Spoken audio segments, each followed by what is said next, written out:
In Georgia, a group of 4 consisting of Buddy, Darling, Griff, and Baby Driver.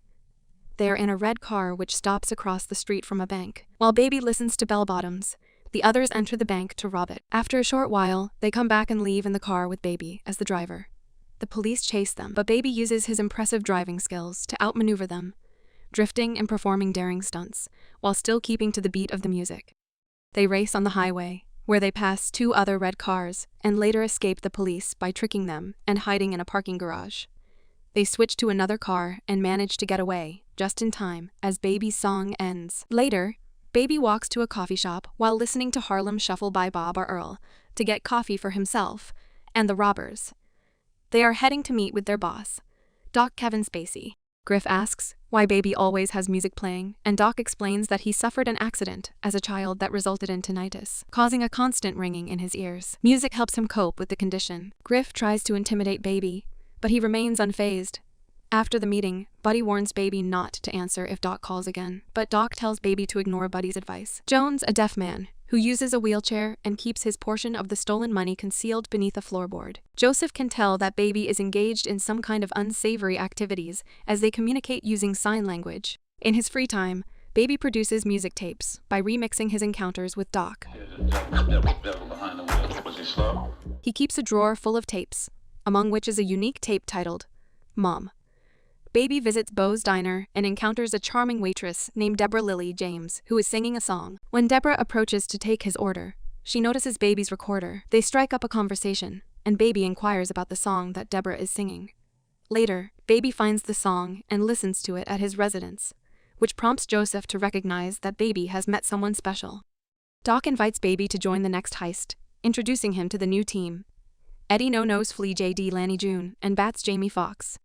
The crew's objective is to rob an armored truck, and Doc outlines the plan as Baby listens to his music. Bats is skeptical of Baby's abilities, but Baby impresses everyone by repeating the details of Doc's plan with precision. Baby is completing this final job to fulfill a debt he owes to Doc. The team assembles near the armored truck, but JD creates a problem by bringing the incorrect masks. Doc had requested Michael Myers masks, but JD mistakenly brings Austin Powers masks. While the 3 rob the truck, Baby stays in the car with his music. Bats kills the guard during the heist, and the robbers hurriedly return to the car. Baby attempts to drive away, but collides with the vehicle of a Marine Clay Donahoe. Fauna begins shooting at them. To evade the Marine, Baby crashes into a wall, and they are pursued onto the highway.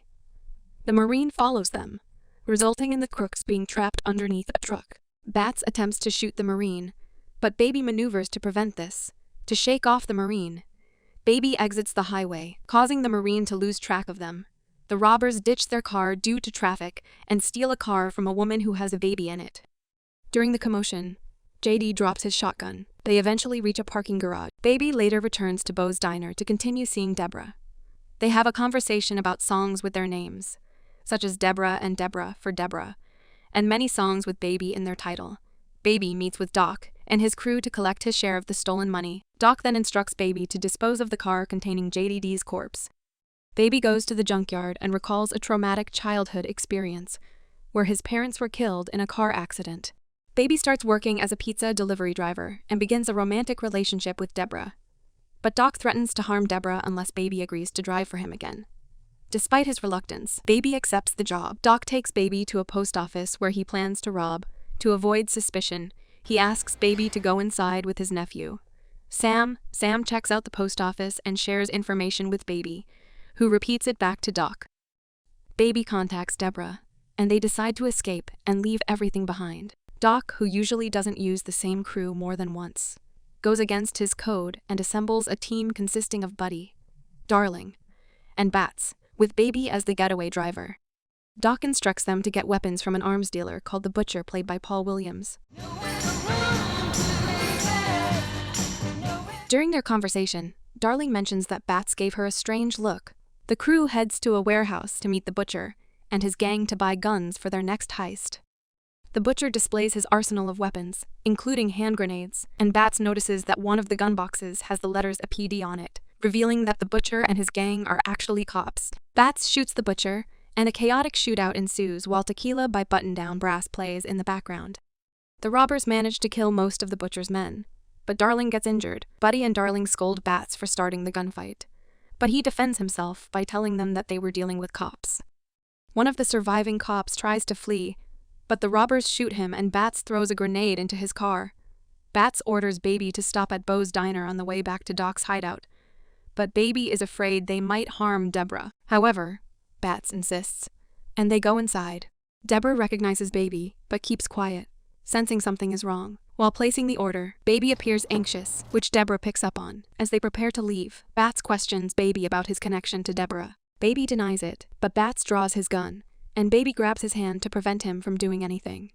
The crew departs, and Baby gives Debora the check, a generous tip, and a note that reads road trip 2 a.m. The crew returns to Doc, who realizes that something went wrong during the gun acquisition. Bats reveals that the butcher and his men were actually cops, but Doc was already aware of that since he had hired them. Bats lies and claims that they were fired upon first, with Buddy and Darling supporting his statement. When Doc asks whether they should proceed with the planned heist or not, he looks to Baby for an answer, who reluctantly says that they should go ahead with the plan. At 2:00 a.m., Baby plans to secretly meet with Debora, but he is tailed by Buddy and Bats. When they grow suspicious, Bats reveals Baby's recorder and hits him, rendering him unconscious. Baby regains consciousness and finds himself sitting at a table with Doc, Bats, and Buddy. The two men are removing all of Baby's tapes from his apartment. Bats is sitting in a wheelchair that belongs to Joseph, a deaf man. However, Bats claims that he did not hurt Joseph. Doc interrogates Baby about the tapes, but Baby plays the tape he recorded earlier after the first heist to prove that they are only music tapes. Retarded means slow. Was he slow?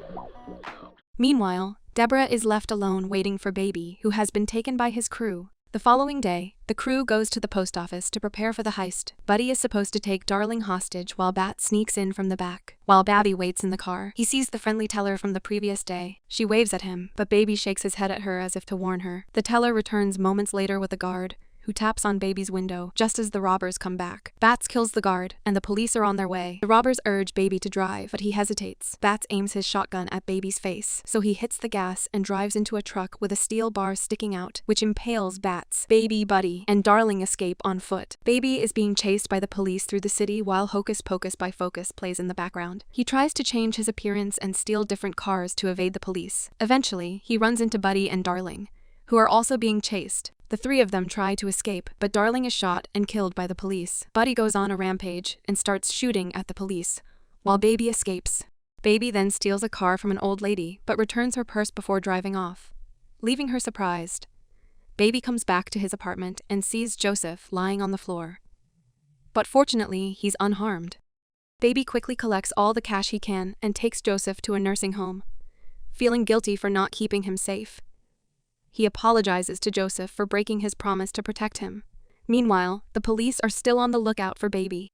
Baby rushes to Bo's diner to meet Debora, but he finds Buddy sitting at the counter with his gun. Buddy is angry with Baby for getting Darling killed and threatens Debora. A police officer enters the diner, but he needs to use the restroom. Debora's colleague comes out to ask if everything is okay, and while Buddy is distracted, Baby shoots him in the chest and flees the scene with Debora. They steal a car from two guys vaping and drive to Doc's place. Meanwhile, the police officer checks on Buddy, but he shoots and kills the officer. When Baby and Debora reach Doc, he is ready to cut ties with Baby, but Baby begs for his help and offers him the money from the heist. Doc eventually agrees and allows Baby to take the money and escape with Debora. However, as they make their way to the exit, they are confronted by some of the butcher's men with guns. Doc is shot twice, but he manages to take out all three attackers. Meanwhile, Buddy arrives in a stolen police car and starts playing Brighton Rock by Queen. Telling Baby that it's his killer track, Buddy runs over Doc twice in an attempt to chase down Baby and Debora. Baby shoots at Buddy, but he ultimately uses another car to ram into Buddy's, sending it crashing off the road and plummeting several floors down. Despite Buddy's apparent demise, he manages to shoot around Baby's ears and deafen him. Buddy then goes after Debora, who picks up a crowbar to defend herself. Baby regains his composure and takes his gun, firing a shot at Buddy and hitting him in the leg. This causes Buddy to fall onto the burning car, which explodes. In the morning, Debora is driving Baby away while listening to a tape of Baby's mom singing. They suddenly see that the police have formed a blockade, indicating that they have caught Baby. Despite Debora's efforts to evade the police, Baby makes the decision to surrender. During Baby's trial, various individuals provide testimonies about Baby's character, including Debora, Joseph, the post office teller, and the lady whose car Baby stole. They all agree that Baby is a good kid who made mistakes and never intended to harm anyone. Despite this, the judge still sentences Baby to 25 years in prison, but with the possibility of parole after serving 5 years. While in prison, Miles receives postcards from Debora, who discovers that Miles is his real name. The cards depict various places they plan to visit together once he is released. In a surreal sequence, we witness what appears to be a fantasy of Babies with Debora waiting for him. But the scene transitions from black and white to color, revealing that 5 years have passed, and Baby is now out of prison. He reunites with Debora. That's all for our Baby Driver recap. Thanks for watching, and we'll see you in the next video.